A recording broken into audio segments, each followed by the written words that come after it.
20 steel wellheads stand in a row across a stretch of cracked Texas earth, and every single one of them is humming. Not creaking, not groaning like dead machinery left to rot.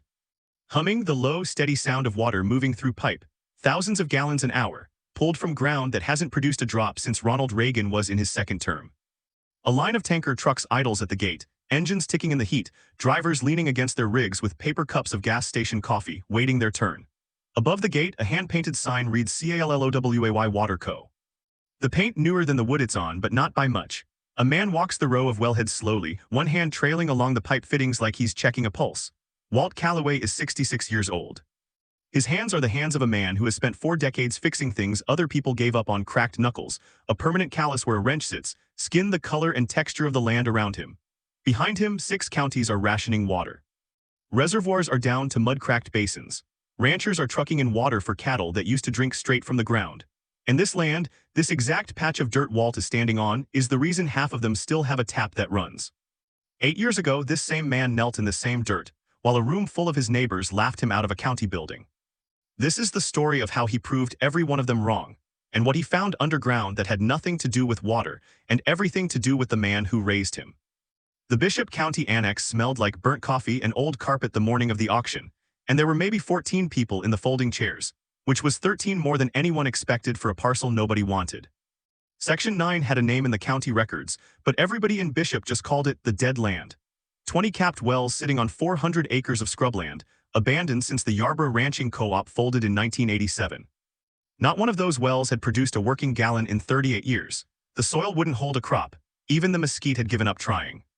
Walt Calloway sat in the third row in his one-collared shirt, a folder of paperwork on his knee, and when the auctioneer read the opening bid, he raised his hand before the man had even finished the sentence.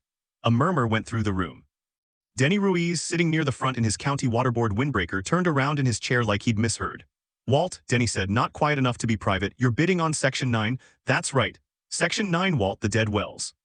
"I heard you the first time, Denny." The auctioneer, sensing an actual sale happening for once, moved fast. Nobody else raised a hand. 12 minutes later.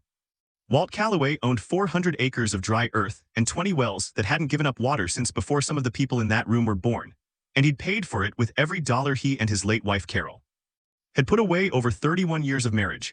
Outside in the parking lot, Denny caught up to him before he reached his truck. "You want to tell me what that was?" Denny asked. He wasn't smiling.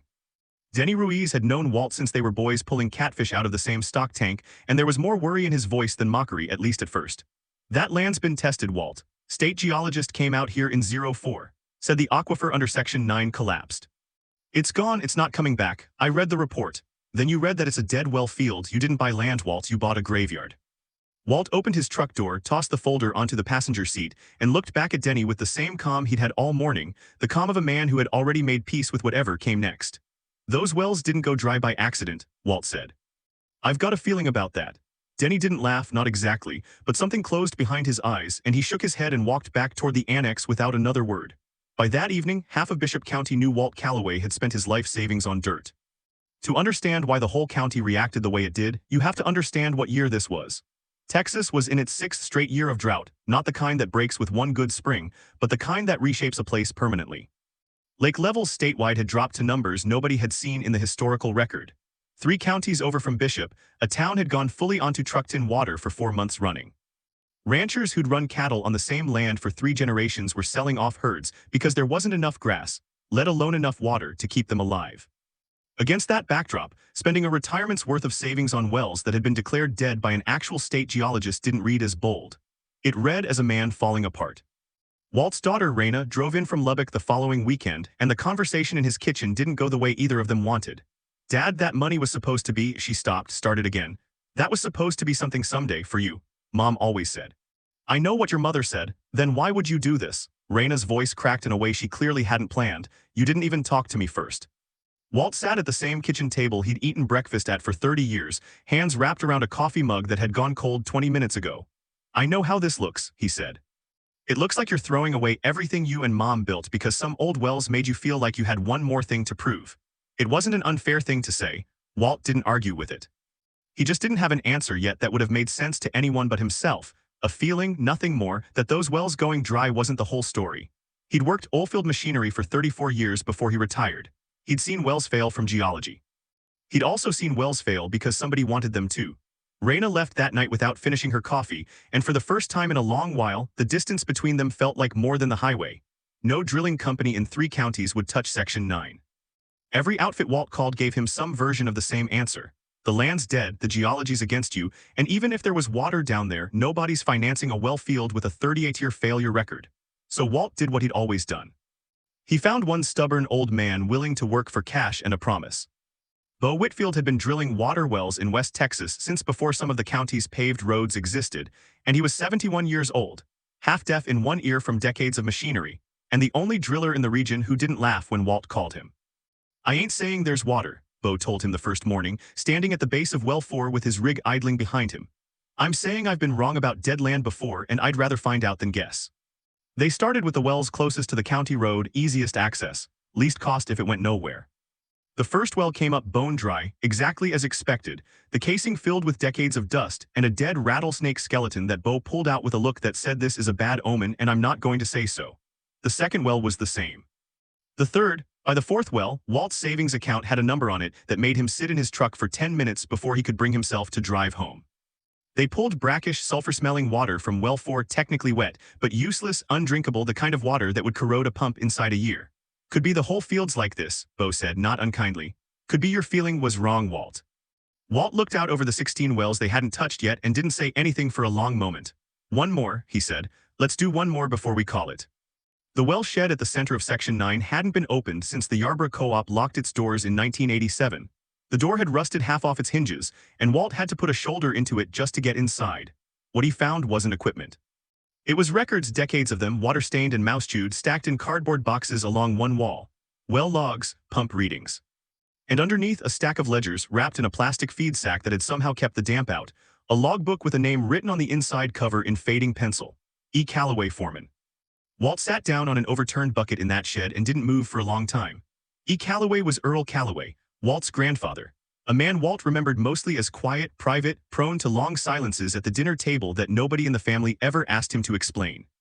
He'd worked the Yarborough Ranch for 11 years before it folded. Walt had known that.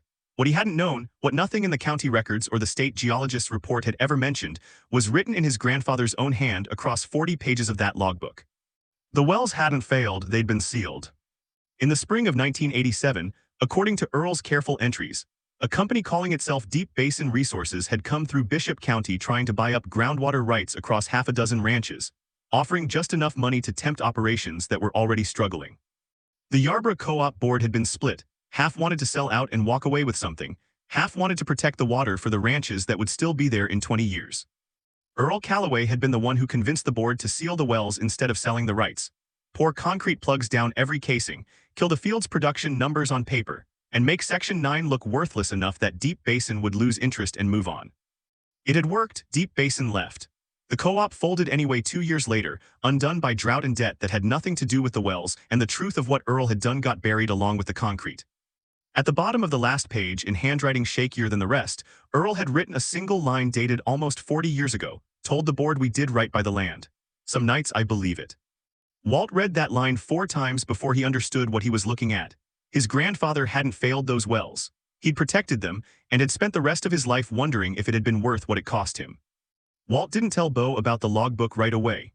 He drove home with it on the passenger seat, the same seat where his auction paperwork had sat 8 months earlier, and he sat up half the night at his kitchen table reading it front to back a second time. He thought about his grandfather the way he'd always thought about him. A hard, silent man who never explained himself, who Walt had privately judged for most of his adult life as cold, maybe even a little bit of a failure. A foreman who'd let a ranching operation die on his watch. Walt had never once asked him why.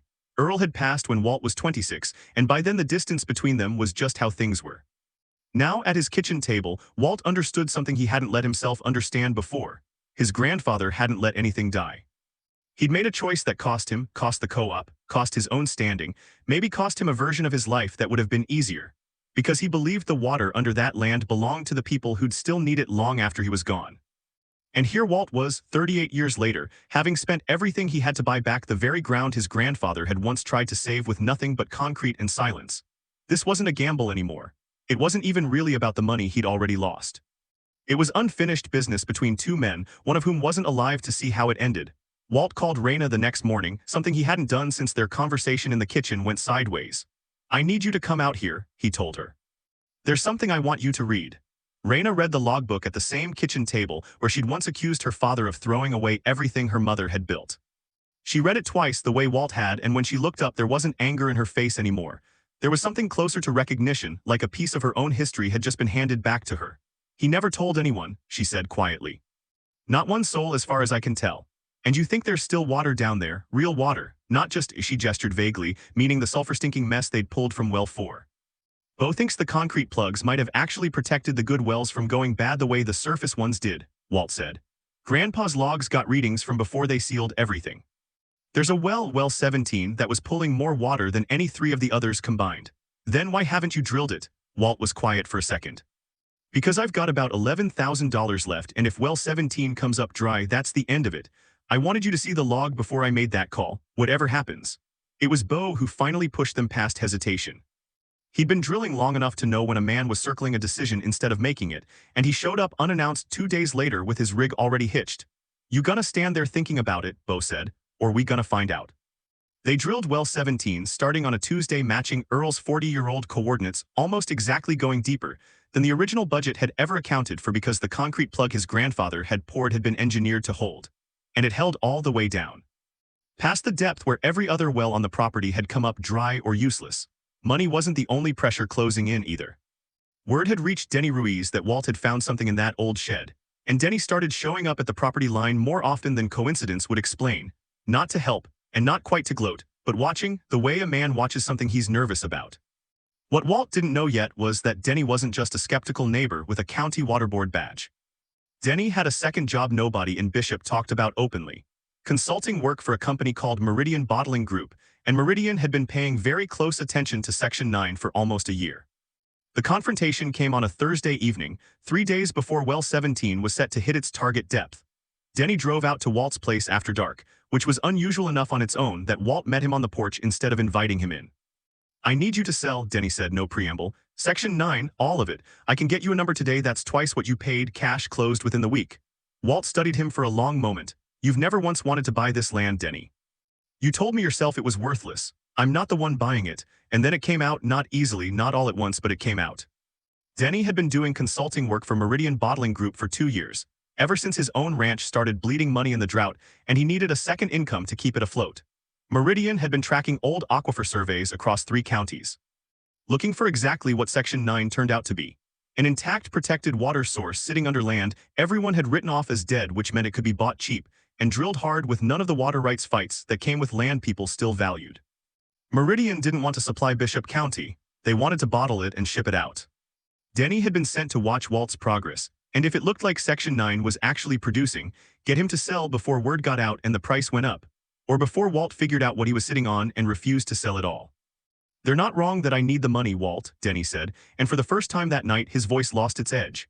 "My ranch is 6 weeks from a bank calling the note. I've got 30 years in that land, same as you've got in this. I didn't come out here to hurt you. I came out here because I don't have another option I can see." Walt didn't answer right away. He thought about his grandfather sealing wells with concrete instead of selling out for a check that would have solved his problems overnight. He thought about how easy it would have been for Earl Calloway to take the money and let the water go. "You're not my enemy, Denny," Walt finally said. "You're just scared, same as I was scared in that auction room 8 months ago. But I'm not selling this land to a company that's gonna ship Bishop County's water out in plastic bottles while we're all still hauling tanks to our cattle." "Then what am I supposed to tell them?" "Tell them no," Walt said. "And come work with me instead of against me. There's more water under this ground than I can use alone, and there's a lot of dry ranches between here and the county line, yours included." Denny didn't answer that night. He drove home without a word, and for 3 days Walt didn't know whether he'd made an ally or handed Meridian Bottling Group exactly the information they needed to move faster. The answer came the morning well 17 hit its final depth. Bo's rig cut through the last few feet of casing just after sunrise, and for a moment nothing happened, no sound, no pressure chain.